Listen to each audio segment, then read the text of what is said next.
Di awal film kita akan melihat potret sebuah keluarga bahagia.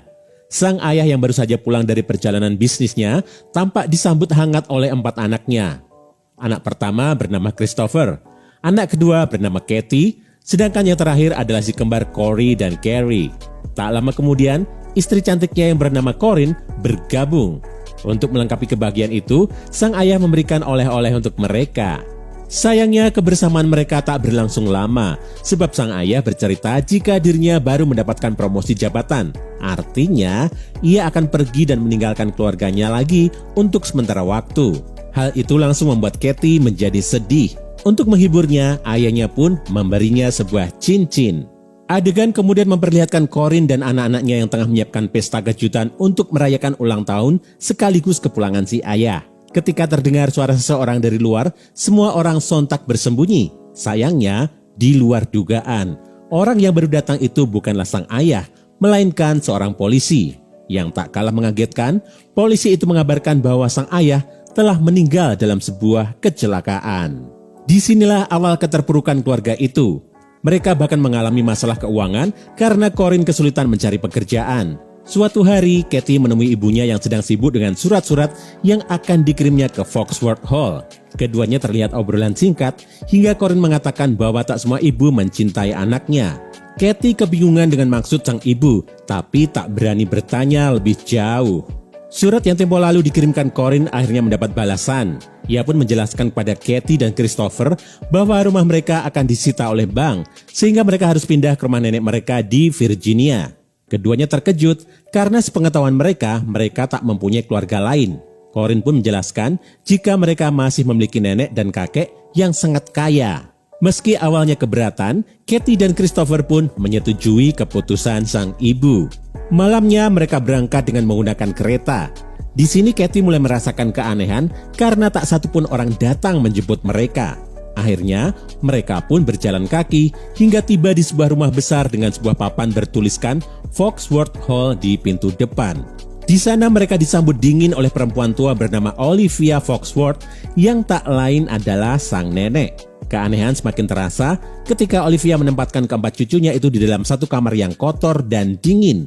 Olivia bahkan mengatakan hal buruk pada mereka. Sebelum pergi, Olivia memperingatkan bahwa ia akan mengunci pintu kamar sehingga keempat cucunya tak bisa pergi dari sana. Saat Olivia tak ada di sana, Corinne menceritakan tentang rencananya kepada Katie dan Christopher. Ia akan berusaha memperbaiki hubungannya dengan sang ayah. Dengan begitu, ia akan mendapat warisan sehingga mereka bisa hidup kaya raya seperti sedia kala. Pembicaraan mereka terputus ketika Olivia muncul secara tiba-tiba. Wanita tua itu datang untuk mengambil cincin milik Katie secara paksa. Paginya, Olivia mengantar makanan serta membacakan peraturan pada keempat cucunya. Ia juga menunjukkan sebuah loteng yang bisa mereka gunakan untuk bermain. Ketika Corinne datang berkunjung, terjadi keributan kecil di mana si kecil Carrie berteriak kesal karena tak ingin tinggal di sana. Teriakannya sontak memicu kedatangan Olivia yang langsung memarahi mereka. Ia juga meminta Corinne untuk membuka pakaiannya. Betapa terkejutnya keempat anak itu ketika melihat punggung sang ibu dipenuhi luka cambukan. Esoknya, Corinne datang dengan membawakan peralatan yang bisa mereka gunakan untuk membuat taman buatan. Katie menanyakan tentang kata-kata buruk neneknya tempo hari. Corinne lantas menjelaskan bahwa nenek mereka cemburu pada hubungan spesial Corinne dengan sang ayah yang sudah melebihi hubungan putri dan ayah pada umumnya. Selain itu, pernikahan Corinne dengan mendiang suaminya ternyata tidak direstui lantaran mendiang suaminya adalah pamannya sendiri. Hari-hari berikutnya dijalani anak-anak itu dengan membuat taman di loteng dengan bunga-bunga palsu. Dan setelah sebulan menghilang, akhirnya Corinne datang berkunjung sambil membawa hadiah. Katie yang terlanjur kesal dengan sang ibu lantas terlibat perselisihan dengannya. Corinne pun akhirnya mengatakan alasannya mengurung keempat anaknya di sana. Rupanya, ayahnya hanya mau memaafkannya jika Corinne belum memiliki anak. Anak-anak itu kembali melewati hari dengan penuh kemandirian. Bahkan saat Corinne sakit dan Natal telah tiba, mereka harus melaluinya tanpa sang ibu. Mereka juga sempat membuat kartu ucapan untuk sang nenek dengan harapan sang nenek akan membiarkan mereka keluar. Namun, ternyata Olivia tak menyambut baik hadiah itu. Untungnya kekecewaan mereka sedikit terbayar karena kedatangan Corinne. Ia membawakan hadiah Natal dan memberitahu jika akan ada pesta di sana. Katie pun meminta untuk diizinkan hadir dan berjanji akan bersembunyi sepanjang acara. Setelah menimbang beberapa saat, Corinne pun mengizinkan. Di pesta itulah kita diperlihatkan hubungan Corinne dan ayahnya yang sudah di luar batas. Selain itu, Corinne rupanya juga menjalin hubungan dengan Mr. Winslow. Kemesraan keduanya bahkan sempat dilihat oleh Katie dan Christopher. Christopher lalu meminta Katie kembali duluan, sedangkan ia memeriksa kamar sang ibu. Saat masuk ke sana, Christopher melihat betapa indahnya kamar itu. Karena Christopher terlambat kembali, Corinne pun sempat marah bahkan menampar pipinya. Untungnya, esoknya Corinne segera meminta maaf. Corinne juga menjelaskan bahwa ia sedang berusaha mendekati Mr. Winslow yang tak lain adalah pengacara ayahnya.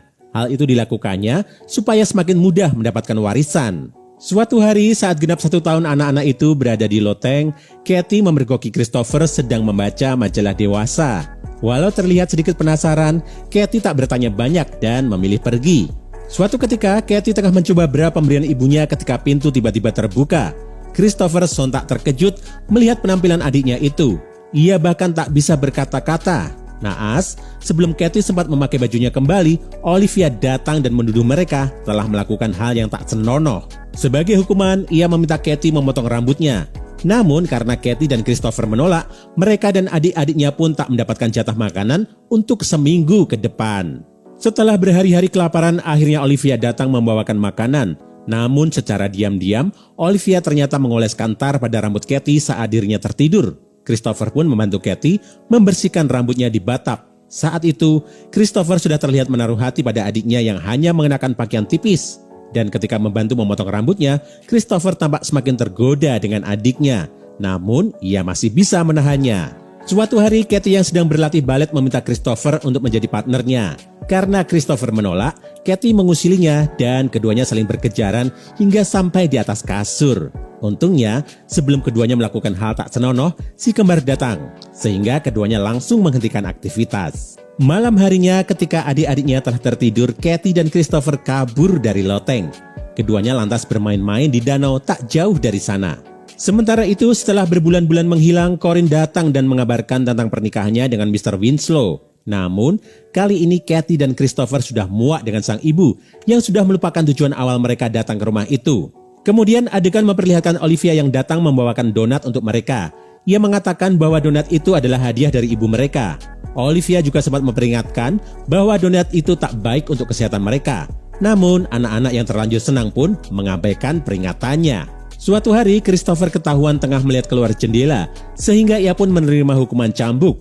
Katie kemudian membantunya mengobati luka-luka di punggungnya. Dan saat itulah, keduanya berciuman untuk pertama kalinya. Sejak saat itu, Christopher dan Katie mulai menyadari bahwa keduanya telah jatuh cinta. Ketika keduanya tengah berdekatan, tiba-tiba Olivia masuk. Sebelum ia mengeluarkan kata-kata kasar, Christopher langsung meminta maaf. Olivia yang syok hanya mengatakan bahwa keduanya harus meminta maaf pada Tuhan. Siapa sangka, ternyata saat berlutut meminta maaf, Christopher dengan cerdik menduplikat kunci yang dibawa Olivia menggunakan sebuah styrofoam. Dengan kunci itulah mereka dapat kabur dari sana. Namun sebelum kabur, mereka terlebih dulu mencuri uang dari kamar sang ibu. Saat tengah mencuri, Katie sempat terpukau dengan sebuah buku tentang seks yang ditemukannya. Katie yang mulai puber pun sepertinya terpengaruh dengan buku itu. Terbukti pada pencurian berikutnya, ia menyempatkan diri mencium bibir Mr. Winslow yang sedang tidur. Dan ternyata, Mr. Winslow yang setengah sadar mengetahui hal itu. Ia pun bercerita pada Corinne bahwa ia bermimpi dicium oleh gadis muda yang mirip dengannya. Corinne sedikit terkejut dan sepertinya ia mengetahui kalau Katie lah yang melakukannya. Tampaknya ia takut jika apa yang dilakukannya pada ibunya juga akan dilakukan Katie padanya. Kejadian itu membuat Christopher marah besar pada Katie. Namun Katie menenangkannya dengan memberinya ciuman. Hubungan itu ternyata berlanjut hingga di atas kasur. Dan lagi-lagi Carrie datang seraya mengatakan bahwa kembarannya sakit. Saat Corinne dan Olivia datang, Katie sempat terlibat perselisihan dengan ibunya itu. Olivia pun menengahi dengan mengatakan bahwa Corey harus dibawa ke rumah sakit. Sayangnya, nyawanya tak bisa diselamatkan. Katie dan Christopher pun sudah tak tahan lagi. Keduanya berencana kabur sesegera mungkin. Oleh karena itu, mereka pun kembali melakukan pencurian. Namun, kamar sang ibu telah kosong. Hanya ada foto mendiang ayah mereka beserta kalung dan cincin peninggalannya. Dari pembicaraan dua pelayan yang didengar oleh Christopher, ia mendapatkan fakta bahwa ternyata kakek mereka telah meninggal sejak 7 bulan lalu. Selain itu, keduanya juga sempat mengatakan bahwa Olivia sering membawa racun ke loteng. Mendengar hal itu, Christopher pun langsung kembali ke kamar. Dan apa yang didengarnya ternyata benar. Donat mereka telah dilumuri racun. Pasalnya, tikus peliharaan Cory juga ikut mati setelah menelan donat itu. Tak lama kemudian Olivia datang. Christopher berusaha menahannya sementara Kathy dan Carrie kabur menuju loteng. Namun, Olivia berhasil menangkap kaki Carrie. Beruntung Christopher segera datang dan menutup pintu serta mematikan lampu. Ternyata neneknya itu takut dengan kegelapan. Sebelum ketiganya pergi, Olivia mengatakan bahwa orang yang memberi mereka racun sebenarnya adalah ibu mereka sendiri. Ternyata ucapan Corinne dahulu benar, tidak semua ibu mencintai anaknya. Begitu juga dengan Corinne yang malah ingin membunuh anaknya sendiri. Namun baik Kathy maupun Christopher sudah tak peduli dan tetap meninggalkan nenek mereka seorang diri. Sebelum pergi, Kathy sempat menulis sebuah kalimat di dinding berbunyi, "Kathy was here." Dengan menaiki kereta mereka pun meninggalkan tempat itu. Untuk pertama kalinya setelah sekian lama, mereka merasakan kebebasan dan film pun berakhir. Film yang mengambil latar tahun 1950-an ini berhasil menghadirkan nuansa dark yang membuat penonton hanyut di dalamnya. Karakter setiap tokohnya juga sangat kuat, sehingga penonton sukses dibuat gemas, terutama pada tokoh Corinne dan Olivia. Film ini juga memberi pesan pada setiap orang tua untuk lebih berhati-hati dalam bertindak, sebab apa yang ditanam, itulah yang akan dituai. Nah, itu tadi gengs, alur film untuk hari ini.